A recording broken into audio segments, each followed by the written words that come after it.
अंबानी जी सम्मानीय प्रेस के साथियों से बात करेंगे।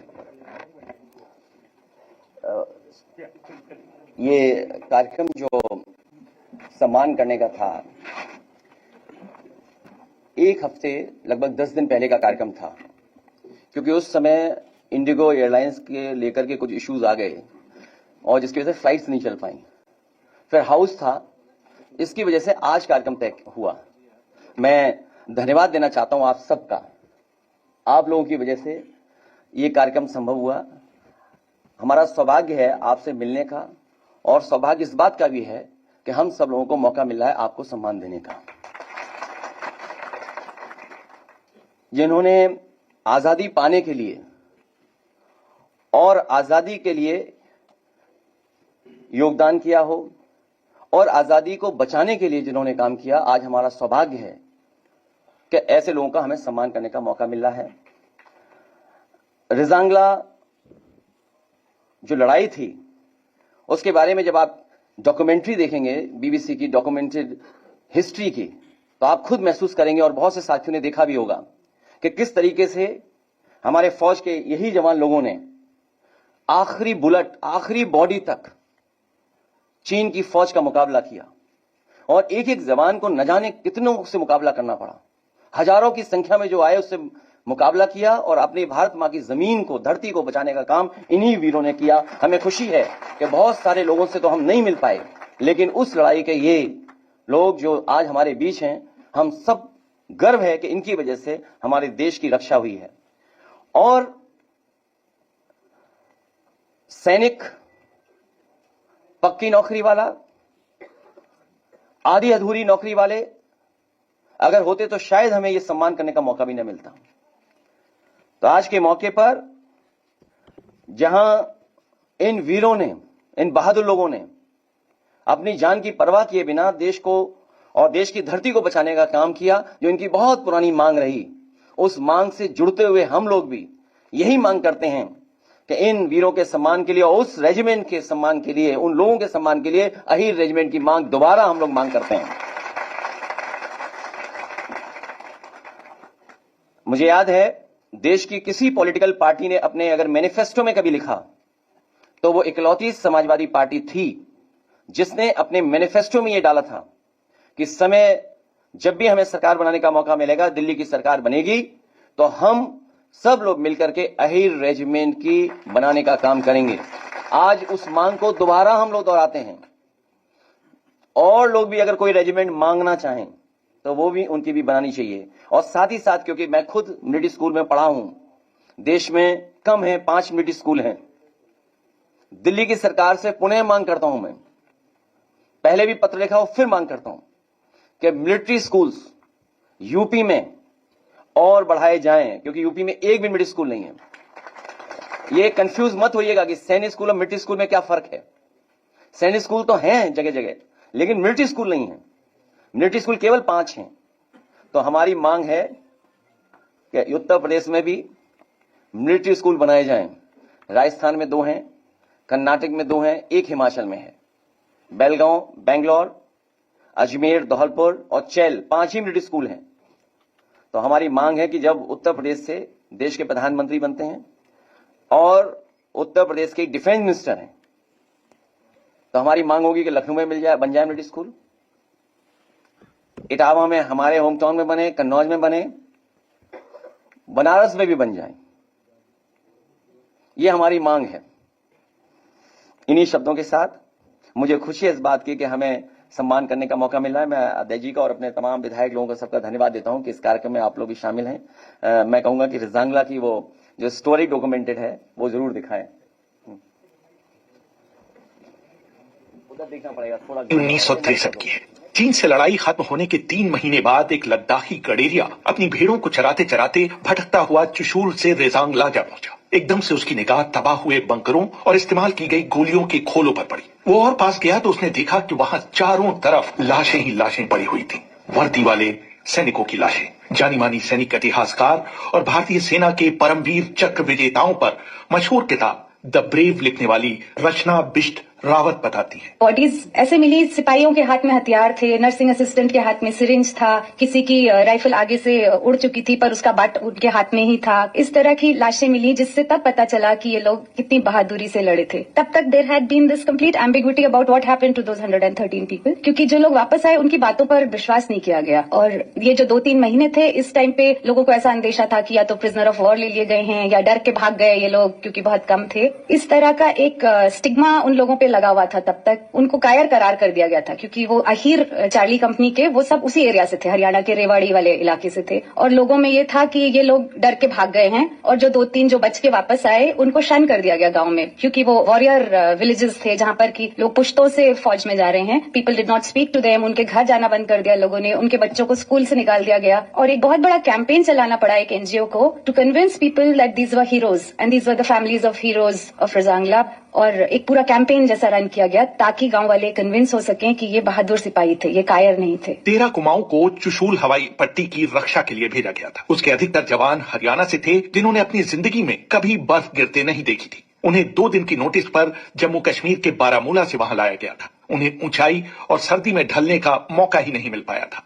18 नवंबर 1962 को रविवार का दिन था। ठंड रोज की बनिस्बत कुछ ज्यादा ही पड़ रही थी और रेजांगला में बर्फ भी गिर रही थी। उस लड़ाई में जिंदा बच निकलने वाले ऑनरेरी कैप्टन सूबेदार रामचंद यादव, जो इस समय रेवाड़ी में रहते हैं, याद करते हैं। ठीक 3:30 बजे हमारी 8 प्लाटून की एलपी लगी हुई थी, उससे एक लंबा बर्स्ट आया करके। तो मैं साहब बोला रामचंद्र क्या? मैंने कहा साहब बात होगी है मेरी हरिराम साहब से। 8 प्लाटून के सामने से फायर आया। ठीक 4 मिनट के बाद ही हरिराम साहब का टेलीफोन आया कि रामचंद्र मेरे साहब को टेलीफोन दो। उन्होंने बताया कि साहब 8-10 चाइनीज हमारी तरफ बढ़ रहे थे। जब हमारे जवानों ने उनको आते हुए देख लिया तो मार में आए हैं 300 गज की रेंज में। तब हमारे जवानों ने लंबा बर्स्ट फायर किया है। उसमें 4-5 तो उसी टाइम खत्म हो गए, बाकी 2-3 भग गए और मैंने अपनी लाइट मशीन गन को अपने मोर्चे के अंदर वापस बुला लिया है। ये बात सुन करके मैं साहब बोला कि हरिराम साहब जो वक्त हम चाहते थे वो वक्त आज आ गया है। हरिराम साहब बोला साहब आप चिंता मत करिए, हम सब जवान तैयार हैं, मोर्चा पकड़ लिया है। 7 पलटन के जमादार सुरजा राम ने अपनी कंपनी कमांडर को इत्तला दी कि चीन के करीब 400 सैनिक उनकी पोस्ट की तरफ बढ़ रहे हैं। तभी 8 पलटन ने रिपोर्ट किया कि रिच की तरफ से करीब 800 चीनी सैनिक भी उनकी तरफ बढ़ रहे हैं। मेजर शैतान सिंह ने आदेश दिया कि जैसे ही चीनी उनकी शूटिंग रेंज में आए उन पर फायरिंग शुरू की जाए। 7 प्लाटून की 3 लाइट मशीन गनों ने एक साथ फायर खोल दिया। साथ ही 9 प्लाटून जो फॉरवर्ड में लगी हुई थी उसकी लेफ्ट लाइट मशीन गन ने भी फायर दुश्मन के ऊपर खोल दिया। ठीक 8 मिनट के बाद साहब का टेलीफोन आया सुजाराम साहब का कि रामचंद्र। मैं कहा साहब मैं साहब को बताओ। मैंने कहा साहब बात ही कर लो, कमांड पोस्ट में ही है। क्योंकि मैं साहब बाहर निकल जाते थे बार बार। मैं ये कहता साहब आप बाहर मत निकलो क्योंकि दुश्मन का भरोसा नहीं कब सेलिंग आ जाए। बोला साहब चाइनीज को हमने बुरी तरीके से मार दिया है, आप चिंता मत करिए और जवान सुरक्षित है हमारे। कोई भी जवान को किसी भी किस्म की कोई जख्मी वगैरह नहीं हुआ है। ये बातें कर ही रहे थे कि 3 देर में 8 प्लाटून से खबर आ गई हरिराम की कि साहब हमारी तरफ दुश्मन करीब 400 की नफरी में हमारी तरफ बढ़ रहा है। मैं आपको सच बताता हूँ क्योंकि लड़ाई हो ली, सब कुछ हो लिया, लेकिन पहला गोला उनका हमारे को खाउस पा के पड़ा। मैं साहब बोला रामचंद्र फायर स्टॉप करा दो। अपनी 3 इंच को आदेश दिया कि टारगेट तोता, क्योंकि हर रेंज ले रखा था, हर उसका कोडवर्ड रखा हुआ था। इधर से हमारी 3 इंच मेट्रो ने फायर शुरू करना, इधर से 8 प्लाटून ने फायर शुरू, ये हमला भी उसका नाकामयाब कर दिया। इसी दौरान में दुश्मन का हैवी सेलिंग हुआ साहब। लाइट मशीन, मीडियम, फील्ड, तीनों अटलरी उनकी एकदम से हमारे ऊपर बम्बारमेंट शुरू हो गया।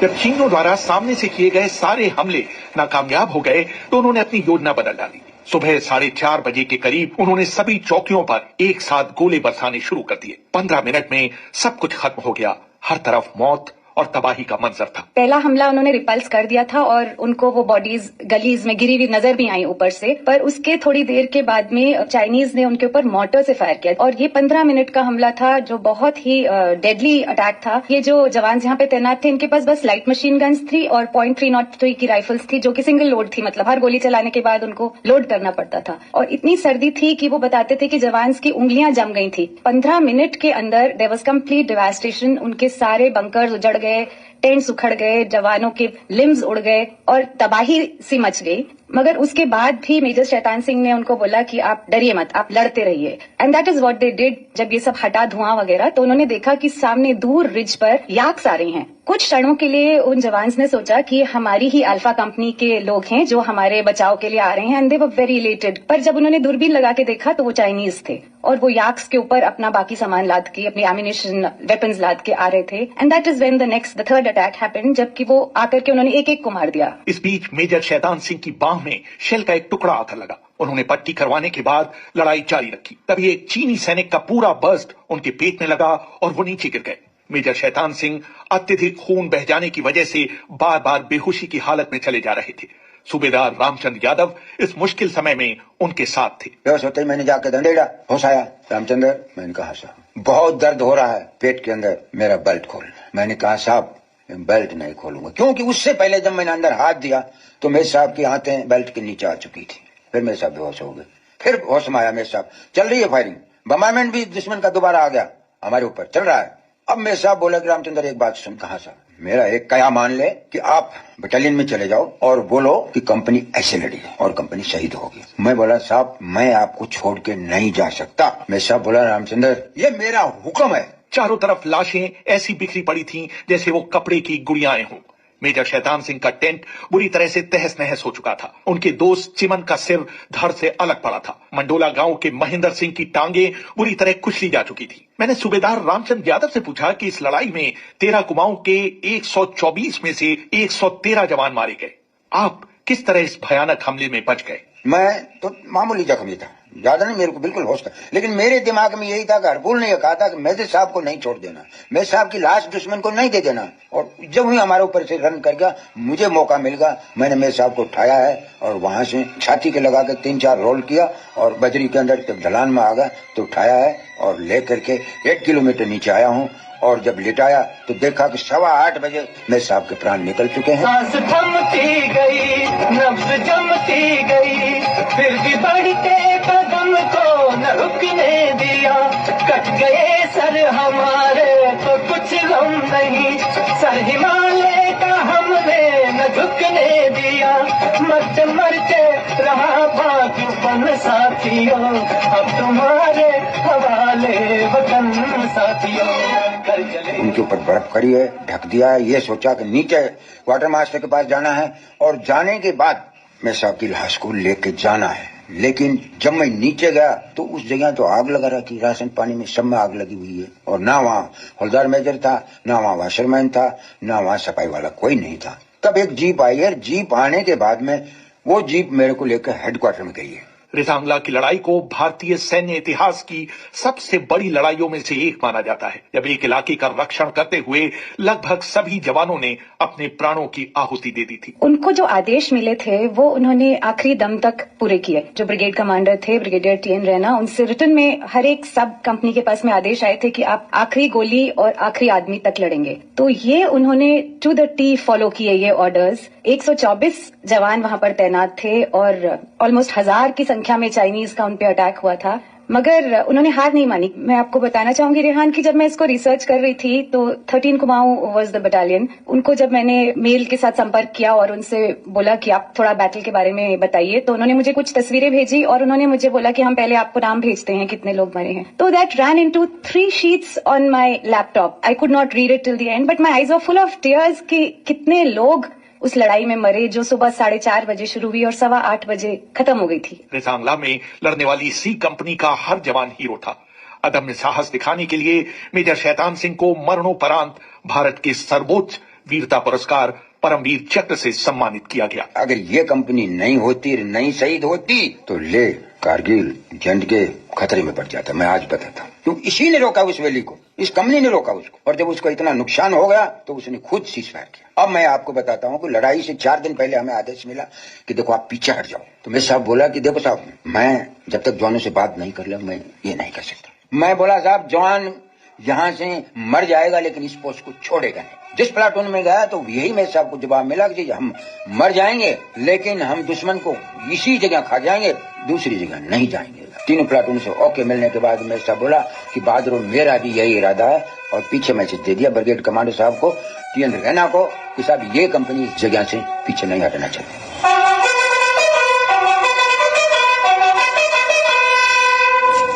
रेहान फजल, BBC, दिल्ली।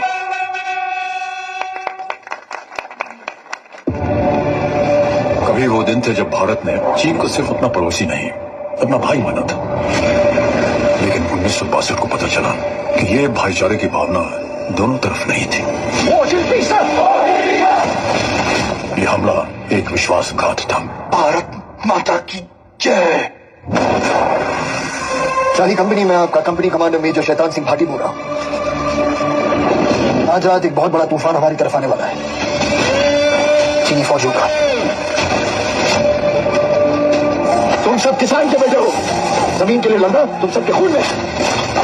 और इस बात जमीन की नहीं, हमारे सर जमीन की है। सर एक आधा जैकेट मिल जाता तो। अपना पहला चीनी फौजी मार और उसकी जैकेट लिया। कल जब सरहद पर दुश्मन से भिड़ने जाऊंगा तो क्या करोगे? सर ऊंचा करके सबको कहेंगे कि हम एक सच्चे देशभक्त की बीवी है। आपने कभी किसी की जान ली है? गरीब है हम, कोई प्यार से मांगेगा तो जान भी दे देंगे, और जब बात देश पे आई 100 की जान ले भी लेंगे। 3000 चीनी रजांगला की तरफ बढ़ रहे हैं। सर वहाँ हमारे सिर्फ 120 जवान पोजीशन है। अगर आज हम पीछे हट गए तो कल तक चुशुल और कुछ दिनों में कश्मीर तक पहुंच जाएंगे। मैं लड़े बिना हार नहीं मानना चाहता। आपका दिल क्या कहता है? नहीं लड़ेंगे, नहीं मारेंगे, आखिरी सांस तक, आखिरी गोली तक।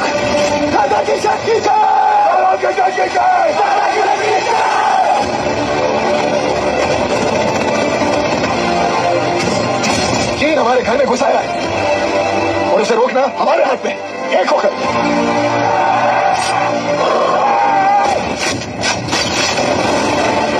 आज धरती लहू पुकार रही है, सींच दो उसे दुश्मन के खून से। उसके लिए क्या जरूरी है? तैयार हो।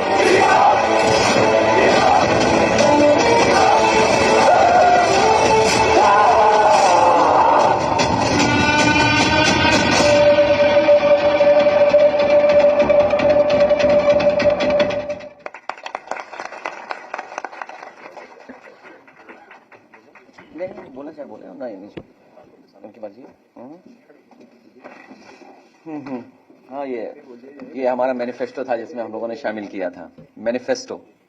और मैं तो ये कहूंगा कि जिन्होंने आजादी पाने के लिए और आजादी बचाने के लिए लड़ाई लड़ी हो, वही सैनिकों का और शहीदों का महत्व समझते हैं।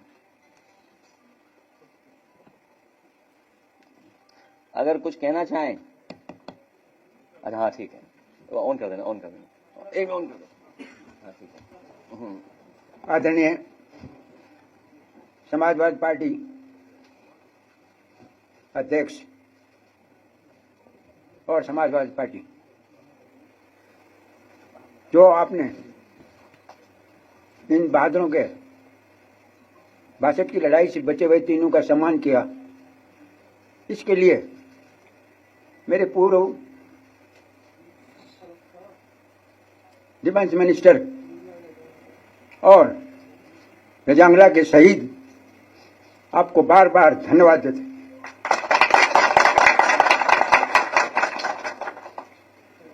मैं तो एक ही बात कहना चाहता हूं कि जन्म एक बार होता है, अगर ये देश के काम आए तो इससे बड़ा धर्म नहीं होता। मेरा खानदान शुरू से ही आर्मी में है, सुभाष चंद्र बोस के टाइम से, और उसके बाद में मैं खुद आर्मी संभाली। फिर मेरा बेटा जो अभी सुबह मेजर यहाँ ही है मेरे पास, और पोता भी मेरा 20 कुमाऊं में है, और पोता की बहू भी डिफेंस के अंदर है। तो मेरा ये कहना है हर वर्ग को, चाहे फौज हो, चाहे पुलिस हो, चाहे जमींदारा हो, तन मन लगा करके ऐसा काम करो जो कि आने वाली संतान को नसीहत मिले कि हम भारतवासी हैं। आप लोगों को मैं बताना चाहता हूं कि नेताजी जो थे बहुत भाग्यशाली थे, क्योंकि उन्हीं के हाथों से 2 बड़े काम हो गए। एक तो जवानों की डेड बॉडी जो घर आने लग गई थी, इसके लिए पास। दूसरा, जवान की इतनी तनख्वाह थी कि एक बकरी भी नहीं खरीद सकते थे, लेकिन उन्होंने पद संभालने के बाद में जवानों की हालत को ऐसा कर दिया कि बहन बेटी की शादी वगैरह भी अच्छी तरीके से कर सके। मैं अक्सर मिलता रहता था नेताजी से, और वो तीसरा ही काम बाकी रह गया, एक अहीर रेजिमेंट का, वो अखिलेश जी का जिम्मेवारी कर रहा। बाकी मैं आपका समय लिया, माफ करना। लड़ाई आपने देख ली है, आगे भी अगर मौका मिले, अभी तो उम्र 87 साल हो गई है, 3 दफा मेरे जांगला मुबार, अब भी जाने के लिए तैयार हूं। जय बहुत धन्यवाद, बहुत धन्यवाद आपका है। तो आपको जाने दें और फिर हम लोग ठीक है। आदरणीय राम सिंह जी, रामचंद्र, हाँ उन्हीं का वॉइस थी जो, हाँ ठीक। तो आप लोग अभी तो है, बोलो कुछ अभी अच्छा ठीक, हाँ ठीक। आप मैं आपको छोड़ के फिर आएंगे, फिर नेक्स्ट अपनी अगली लड़ाई।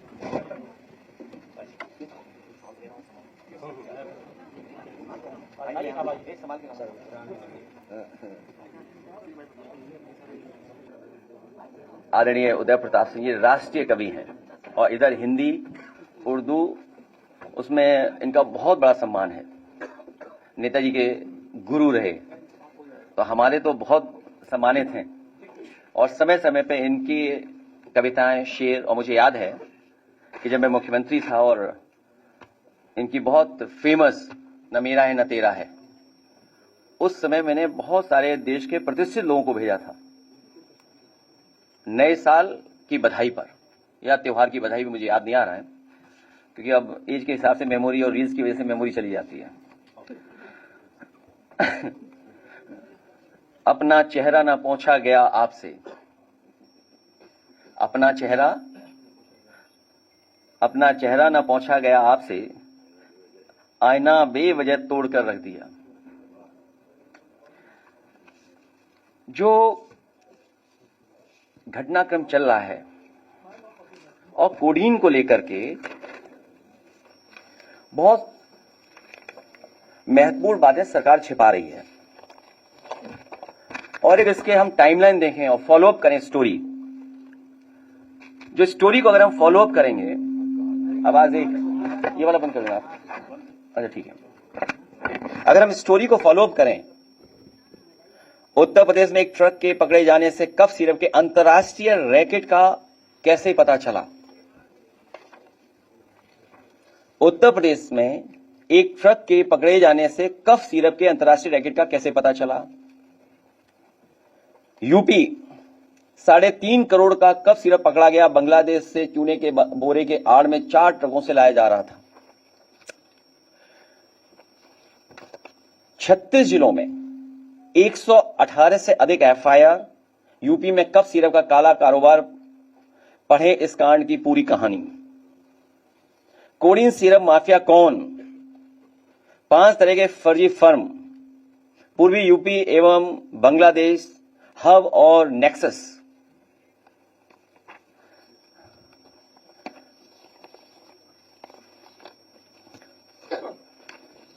कई तस्वीरें दिखाई जा रही हैं, तो अगर हम तस्वीरों का ही सब कुछ ठीक मान लें और मेरे साथ खड़ा होने वाला ही अगर माफिया है, तो मेरी तस्वीर तो मुख्यमंत्री जी के साथ भी है, मेरी तस्वीर डिप्टी सीएम साहब के साथ भी है, मेरी तस्वीर दूसरे हाफ उनके साथ भी है। तो अगर मेरी तस्वीर और मुख्यमंत्री जी की तस्वीर आप देखते हैं, तो माफिया किसको पाएंगे आप? लगता है धूल कैमरों की उस पर लग गई है। मैं मजबूरी समझ सकता हूं। 2006 में सोना लूटने के आरोप में गिरफ्तार, अब कब सिरप कांड में चढ़ा हत्थे, जानिए बर्खास्त सिपाही का आपराधिक इतिहास। सोचिए कितनी पुरानी खबर है।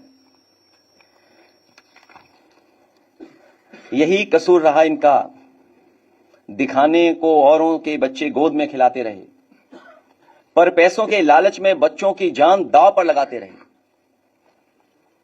यही कसूर रहा इनका, ये अपनों को हर हाल में बचाते रहे, उनके गुनाह छिपाते रहे। जब खुलने लगा राज इनका तो औरों पर इल्जाम लगाते रहे। यही कसूर रहा इनका, पहनकर लिबास शराफत का लोगों के एतवार में सेंध लगाते रहे। गिराकर औरों के घर मकान दुकान अपना गोरख धंधा चलाते रहे। किसी प्रदेश का मुख्यमंत्री झूठ बोले और उसके साथ खड़े हुए जो पसंद नहीं कर सकते मुख्यमंत्री को, वो झूठ बोले, तो कल्पना कर सकते हैं कि प्रधानमंत्री के क्षेत्र में इतना बड़ा रैकेट चल रहा हो। सवाल ये नहीं यूपी में चल रहा है, बड़ा सवाल यह है कि प्रधानमंत्री के संसदीय क्षेत्र से चल रहा था और कोई 100, 200, 300 करोड़ का नहीं है। सुनने में आ रहा है 700 कंपनियां, कई हजार करोड़ का इंटरनेशनल मसला है ये। जब ये खुद फंसने लगे तो एक आध तस्वीर जो दिखा करके ये बता रहे हैं कि समाजवादी पार्टी के, तो मैं समाजवादी पार्टी की तरफ से मांग करता हूं कि जो माफिया है उन पर बुलडोजर चलना चाहिए। अगर वो समाजवादी पार्टी का है जिसकी तस्वीर उन्होंने दिखाई है, जिसका कई हजार स्क्वायर फीट में, कई हजार स्क्वायर फीट में घर है, जिसमें वैल्यूएशन करने वाले भाग गए, और फिर उससे जुड़े हुए जितने माफिया हैं और जो अधिकारी हैं, आप कंफ्यूज मत होइएगा। जो अधिकारियों का नेक्सस है, जो अधिकारियों की लड़ाई है, उसकी वजह से भी जनता को कुछ सच्चाई पता लग रही है। अगर कानपुर का अखिलेश दुबे की कोई जान बचा रहा है तो यही समाजवादी पार्टी है। समय समय पर उठाने की वजह से उसकी जान बची हुई है और पूरी सरकार लगी है कि उसको और कैसे बचाया जाए। उत्तर प्रदेश में तो कमाल चल रहा है। इसलिए हमारी समाजवादी पार्टी की तरफ से मांग है और हमारी तरफ से मांग है कि जिनको आप समाजवादी पार्टी का बता रहे हैं, कालीन भैया, कोडीन भैया, जितने लोग हैं, उन सब पे बुलडोजर चलना चाहिए। क्योंकि सवाल देश के प्रधानमंत्री जी के लोकसभा के क्षेत्र का है। वहां से ये नेटवर्क चल रहा था, उसमें जितने लोग शामिल हैं, हजारों करोड़ का जिन्होंने खेल किया है, उन सब पे बुलडोजर चलना चाहिए। लीडर पोजीशन भी यही मांग करेंगे। खत्म हुई बात।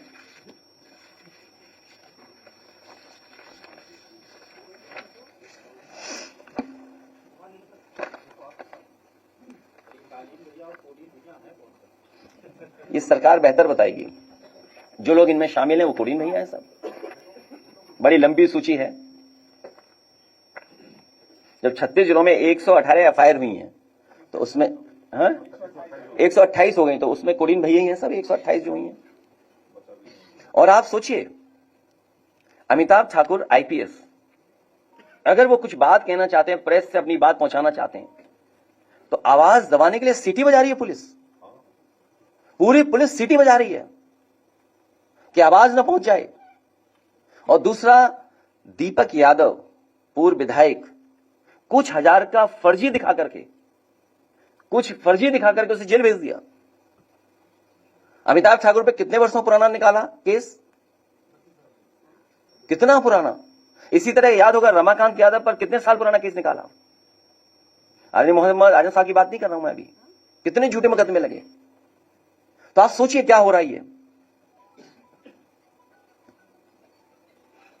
और आप में से कोई बहादुरी दिखा दे। एक ही बहादुर हमें दिखाई दे रहा है, एक दो और दिखाई दे रहे हैं, कुछ और भी बहादुर हैं। तो सोचिए आप किसकी।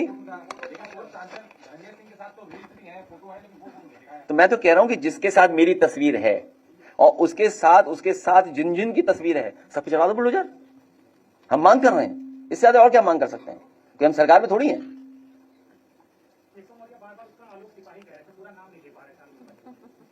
अब वो तुम जानो और तुम्हारे वो जाने नेता जिनसे इंटरव्यू लेने गए तुम।